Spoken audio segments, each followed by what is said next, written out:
with ShivaLeela Allen. Let's talk about it 2.0. I'm so happy to be your hostess today and welcome into my metaverse space and podcast audio. Now, today we have a special topic and we're going to jump right into it right after we play a little bit of sounds and allow everyone to enter the room respectfully. I hope everyone's been having an awesome day, and I'll hop back in as soon as everyone acquaints themselves with the space. And I'll make sure that everyone has a seat here at the couch so that we can get prepared for today's discussion. Thank you for being here at this TED Talk X in Sedona, Arizona.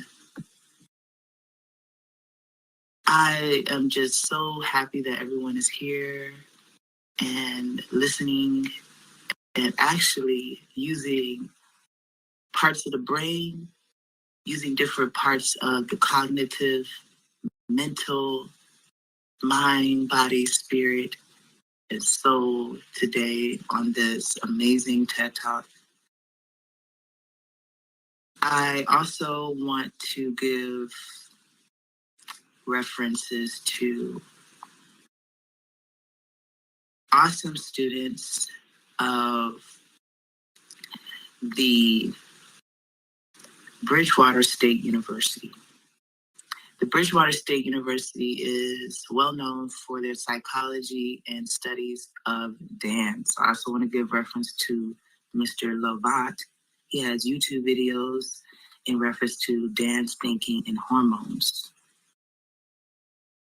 And so I ask myself, every day, I ask myself, why do I study dance? Why do I dance? And so today I ask you, why do you dance? And if so, is there a correlation between the mind, body, and soul that interests us to use dance as an outlet of expression and healing? Take a moment to think about that. And I want to engage everybody in a short exercise because actually we know that dance does spark something in the cognitive mental processing of experimental learning and the translation of the neurological data as part of the acquisition of knowledge or the mind's ability to think. The intricacy of dance choreography and the brain's need of concentration while learning the different movements and combinations, along with the capacity to memorize and repeat choreography movements, help. And so we know that community or skilled nursing residents experience a complete transition in their emotional, social, interactional, and self-awareness. So I want everybody to get up real quick and do an exercise with me. And it's going to be quite lengthy, so get a little stretching in. And I want you to close your eyes while I play some of these tunes.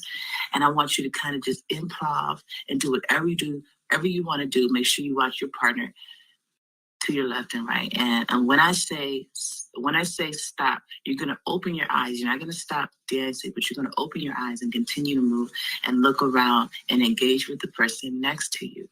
All right, so practice about 5 seconds with your eyes closed dancing and 5 seconds with your eyes closed, with your eyes open, looking at your partner next to you. All right, let's get it. Eyes closed.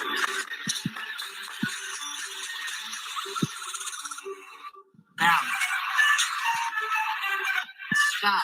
Everybody eyes open. I want you to look at your partner next to you and kind of like vibe. All right. Kind of mimic the dance moves your partner's doing or your neighbor and bounce. Whatever you want to do. Put a little head in there. Arms in the air. All right, check it out. So That was a quick exercise to begin with, just to see how everyone could actually witness and give perspectives on what dance does for you, the cognitive mind, and how it allows us to be social with one another without words being spoken. Do we believe that dance is a language? I believe that dance is a unspoken language that holds a communication with every move that we perform and do. Could that be good or bad? Yes. That is why most individuals that are performers tend to use this as a way to communicate. My name is ShivaLeela Allen, and I'm your hostess today with this amazing TED Talk on the psychology of dance and movement. The paradox of dance between the mind and not wanting to put burdens on others and wanting to do things for myself without verbally speaking them out makes so much sense to me when I think about it. Why? Because we tend to use body language as a form of one of the first languages that we learn. As a child, or as someone who might be entering a new arena, let's think about it. Take a second and think about that first day of school. Think about that first day on the hockey team, or think about that first day on the dance team. Think about the first day that you were chosen to be on that basketball squad. You are basically putting out that you are that all-star player. That's how everyone feels when they're part of a group effort or a team. Or let's even go further with going into maturity, work life, corporations, DAOs. And so you might be a little nervous entering a environment that you're unfamiliar with. But we tend to not express how we feel. And so growing up, I learned that body language was a form of communication. And not all the time was I able to reciprocate that same language, body language, back. I can recall being very young. I'm a twin, by the way, so I grew up as a twin. So I kind of always had an individual that I could run to. I never felt left out, but I did have social anxiety. And the social anxiety to me stemmed from not being able to be myself, because I always had that shadow person, or always was known as the twin. I was not a single child born with the idea of having its own path. So always feeling like I had to make proud of my twin, or be at the same level, or even, in the later adult years, healthy competition. So never was there a time that I could really think for myself. And that, for me, contributed to some of the learning disabilities that I experienced in grade school. And I felt that the learning disabilities came from the psychology of how I liked to learn. I was more verbal and hands-on, and I was very interactive. So even though I didn't speak much because I was introverted, I had so much talent and had so much to say, and I wanted to do so much. And later on throughout the years, by me not expressing that, it hindered my potential. It hindered how far I felt like I really did go and could have went. And I remember going to college and actually knowing that I was going to go from high school to college and entering a dance team. And I knew that in college you had to try out. So I remember my first day of trying out for the SNL dance theater. I didn't want to do cheerleading because cheerleading was too cheery for me. I had a story to tell, and dance to me gave me the outlet to express that. So, make a long story short, I make the team, and I am chosen for several pieces within the dance theater performance that was held at the end of the semester. And when I was chosen to participate in the dance theater, I knew that I had a gift. I knew that for some reason, dance was always calling me to it. And even though I wasn't taught properly how to completely, fully express myself and use my throat chakra, I knew that dance helped, not just physically and not just, in a way to where I was entertaining, but it was doing something to me mentally. Every time I heard a tune that I could put a dance move to, every time I felt some type of way, I would step away from the situation and dance. If it wasn't for 5 minutes or 10 minutes, I knew that wherever I was, I could find a safe space and dance. That's why I feel like the headphones was created. And so another part of that journey of the psychology about dance and movement was how I portrayed myself in public. I knew that every performance that I served was put down in the archives of the universe and for others. And so each time I performed, it gave me a new face. It recreated me as a person. And so I remember my name change. My name change was also a big pivot in the psychology behind why I danced. So I gave myself a whole alter ego behind the name change. The name change was given to me by a bona fide guru who studies Sanskrit in the Krishna conscious community. And I took that very serious at the time, did not realizing that contributed to the excel and what we're discussing today. So mental health. Mental health today is on the rise, and studies show that it is particularly on the rise with people of color and indigenous people of color. And that is all over the world. And I can give you several reasons as to why that is, but the real reason is self-love and how we're treating ourselves, how we're preventing things. Prevention is better than cure. My first thought was, what is your outlet? We all have an outlet. And to me, an outlet is healthy. Even writing things in your journal, speaking things out, taking a walk. I even mentioned to my husband that it's imperative that I walk daily and getting up early, thinking about what to do and what we have on our agenda might not be the best thing to start off with. So even if we do have a ton of things to get done for the day, like myself, busy individuals with children, there's still a safe moment in the day where you can get your thoughts together. I use that sometimes to dance as well. I get up early and I have this energy, and sometimes even if everyone's not up, I go put on some earphones and I go use that time to tap into the music, instrumentals, the beats, the drums. This is all triggering things in our cognitive brains and minds.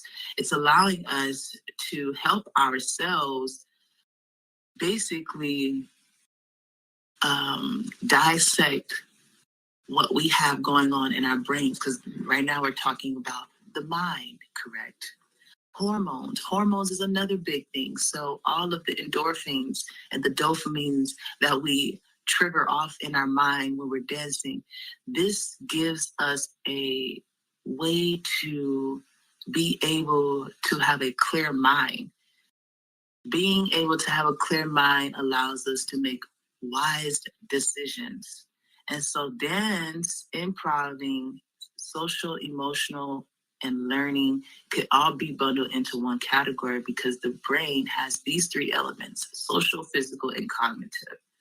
And I emphasize that because when we implement dance, even improv dancing, this triggers the social, physical, and cognitive in individuals, let's say, that are of age. And so now we're looking at individuals who are aging.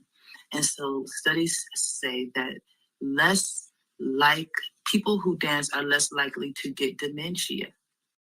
All right, so practicing dance moves for everybody is imperative. And not to sour the mood. Of course, it's not going to be sour, but I want everybody to stand up. And I want everybody to do these moves after me because this is going to implement the social, physical, and cognitive triggers in the mind. And then I want everyone to kind of stay and look around and kind of sit in the moment and, jot down, make memory notes of how you feel. So right now you will listen to me talk. And so now we're going to move. Everybody stand up and kind of just do what I do. All right. All right. Kind of point forward, bounce their head and point, right, left point, right point, left point, right point. Bounce your head up and down. And I kind of want everybody to look from side to side. This is like, you just kind of bouncing your head. Kick right, kick left, twist, twist, twist, twist, twist your body. Kick right, kick left, twist, twist, twist, twist, twist your body. Oh, okay. I was going to give a whole lesson, but we can stop there. So how does everybody feel? I'm sure everybody was getting into it. And so you kind of made the identification that you were about to learn something. So memory is also another thing that we understand that helps. And I understand that physical exercise helps with memory, but also stretching. Stretching might not be the end all and be all when we're trying to improve this. So always look to doing a full on exercise, and you can always hop on it with someone, or you can always just find something on the side to listen to and do for 5 minutes. But I dance while I cook. How about that? And so I can also say that dance was not always something that I used, and I not always understood the reason behind dance and the psychology behind why, you see people that actually perform and they start from young, but it's actually a love. It's a love for the art of dance. And when we look back on why we do things, we have to take from that. And I know that my first look back on it was I danced for community and I danced for social justice. I also danced within many movements and religions.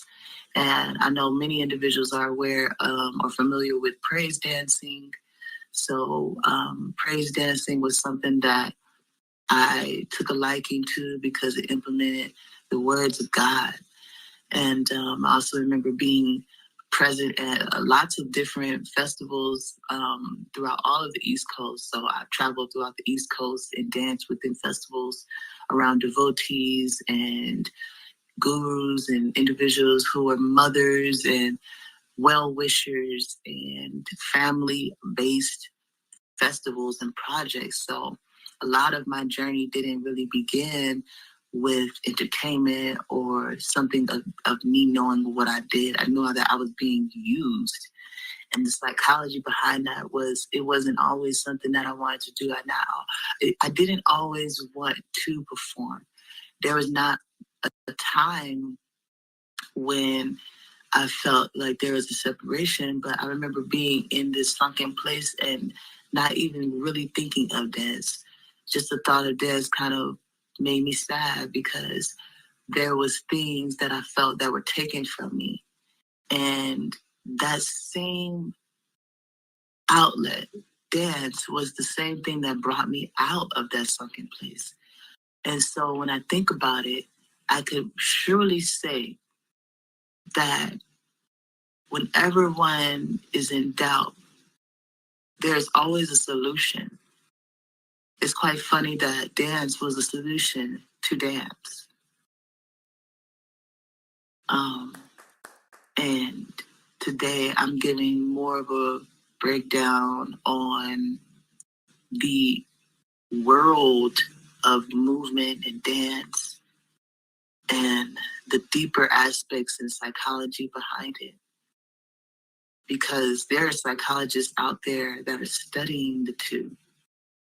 And we also know that dance cultivates and activates depending on what environment we're in. So my objective is that I've observed dance for about 30 years. And I today would like to say that after this TED Talk, I wish that this gets to many individuals because this is being done in the metaverse. And hopefully with this Web3 immersive experience that is taking over technology, that we can implement that in the Web3 world and not only have individuals that are virtually all over the world dancing, but that are also teaching or sometimes even taking on objectives that help others, like, let's say, taking others under each other's wings, putting each other on each other's platforms, allowing each other to share each other's stories. So let's make sure that we're always thinking critically about the things that we love to do. And today I'll talk about the psychology of dance and movement and my observations. Thank you. Thank you all for tuning in on another episode live in the metaverse with me, your hostess, ShivaLeela Allen, presenting to you SNL Let's Talk About It 2.0. Please follow me on my social media platforms. Don't forget to join the Patreon. Patreon will allow you to have NFT access to all of the future events held by me, your hostess, ShivaLeela Allen, and the Raw DAO. So click the link in the bio to look at all of the tiers that I provide for you. Don't forget to join the spatial platform. This is the metaverse where we exhilarate culture at iDance Art House Web3. Join the Discord as well at the Raw DAO. Be sure to also join the Wonderverse board. And if you want to be a part of any of these future expos at the Raw DAO, follow my IG at iDance Art House Web3. Follow my IG at iDance Art House Web3. Don't forget to follow the Raw DAO on IG at the_raw_DAO. Also, we have a Facebook. Follow me at ShivaLeela Allen. And we also have a Facebook for the Raw DAO. So follow the Raw DAO on Facebook, TikTok as well. So if you want to follow me on TikTok, is iDance Art House Web3. And we have a TikTok for the Raw DAO. You can also follow the Raw DAO on TikTok. Twitter is available at iDance Art H Web3. iDance Art H Web3. Also, we go live like you see here today on Twitch. So be sure to follow the _raw_DAO to catch all of my lives as they stream on multiple platforms at once. Be sure to also follow the YouTube at my personal YouTube for my collection and ShivaLeela Allen. You can follow my YouTube at ShivaLeela Allen. Also, don't forget to follow Raw TV because, again, they will be streaming on all platforms during our weekly events, which is super cool.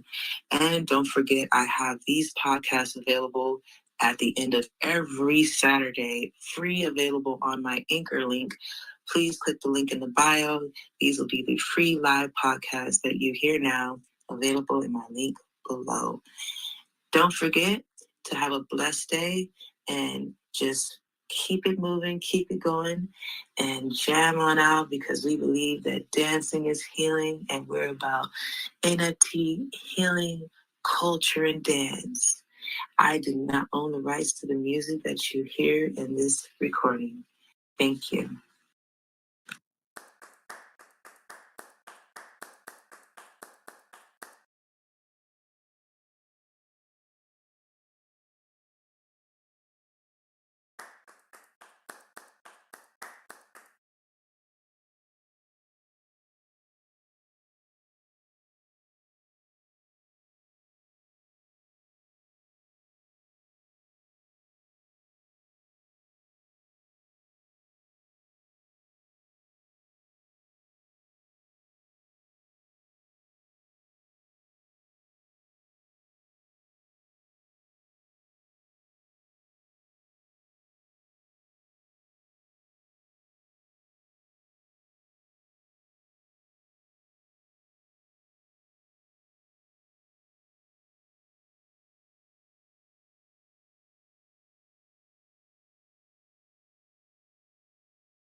Peace and blessings. I hope you enjoyed this awesome TED Talk, TEDx talk that I put together for everyone. Just another journal down the blockchain. Peace and blessings. I definitely enjoyed it. It was funny. My little one kept asking me, like, what are you doing? As I kept getting up to dance. And I'm like, this is a part of it. And I definitely enjoyed it. And there's always just so much alignment when you're, thinking about the purpose on why we dance. And it was great when you said, you used to dance in your church because that's where I, expressed my same way. I was 8 years old, maybe when I went to church and was on the dance team, and I literally did that until I graduated high school, and that was such a big part of my childhood because that's what I was doing a lot of times instead of going out. So it had me going to Sunday school, going to OB on the youth, young women's ministry, and just super involved, and not only just the church, but just like having my own relationship with God. Because when you're dancing for such a bigger purpose than yourself, and that's the way you're learning. And even my dance teacher, Miss Talik, still to this day, all the things that she just poured into us as young women, to be the best women that I've gotten to at this point.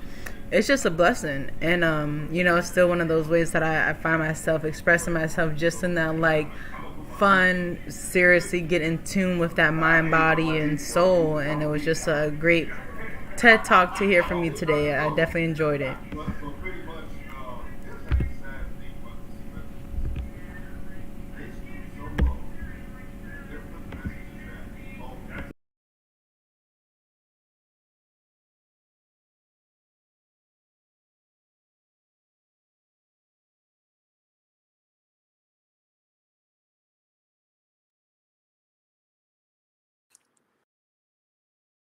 That's an amazing story, and I appreciate you sharing that.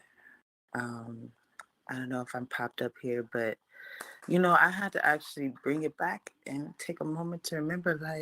I think I started this journey completely different, and I told my husband, I was like, I remember praise dancing, and I remember being in church, and I remember seeing girls praise dancing. So that's where this all started. You know what I'm saying? So sometimes stories that you hear actually help you remember where you started. And I thought about when you shared the story about, being in the church and praise dancing, because you can just can't forget where you came from. And so I'm like, yeah, because this is how it started. I was online looking for an outfit for a performance. And what came up on Amazon was praise dancing outfits, and it started giving me memories too. And I was like, oh, I remember when I said, wait, this is a praise dance outfit I'm buying. And then it just brought me back, and I started laughing. And I was like, wow, how we forget. But is it okay to have that moment? Because I'm like, that's how I got here. Like, all of that wasn't for no reason.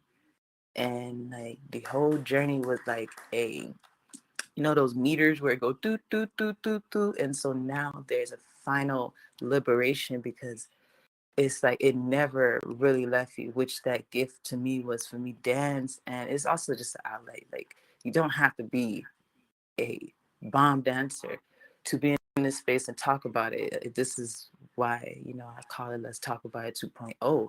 Like, it's at all levels. And, the dancers were not professionals, but when they be dancing, you can see the emotion. Sometimes they're crying.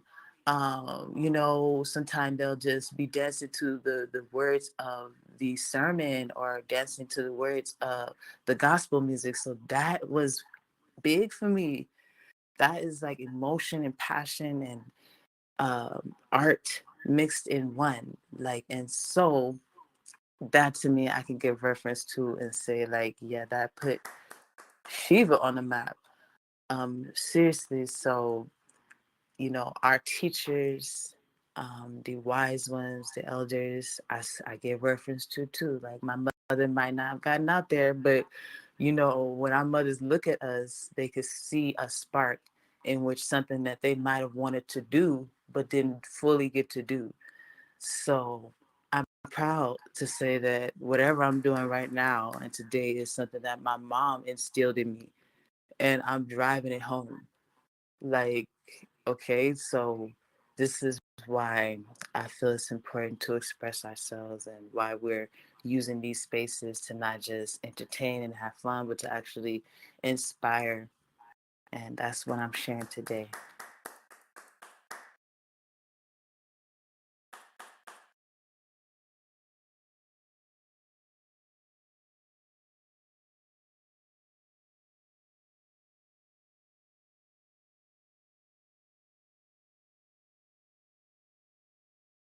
Absolutely. And I appreciate you being here. And of course, this will be available on replay for sure. And we're just going to continue doing more of these and continue onboarding and inspiring and growing for sure.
Peace and blessings. I'm trying to get my avatar back in here, but I am present.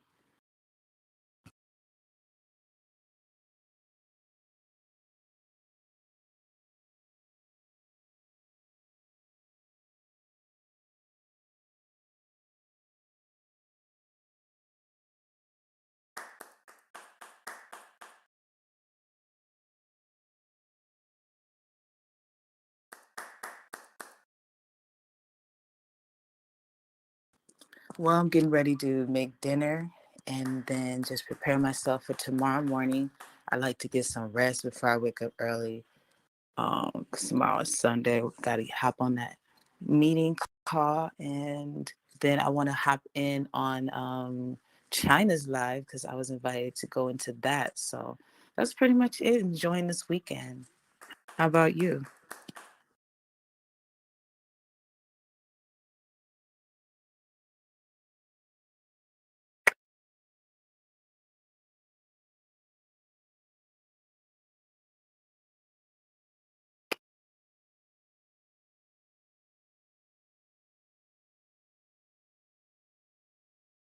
Well, I hope you guys have a awesome night, and I hope your meal was amazing and yummy.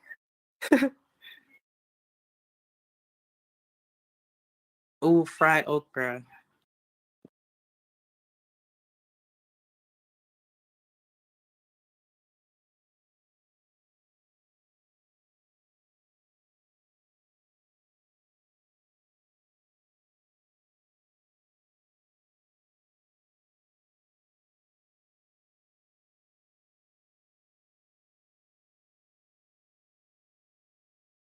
I agree. I'm like, ooh, I gotta just be like, just anticipating it. But I already spoke to my husband about it, and I'm ready. Like, we're ready, and I'm ready to get the details. Like for sure. Like that's just super dope.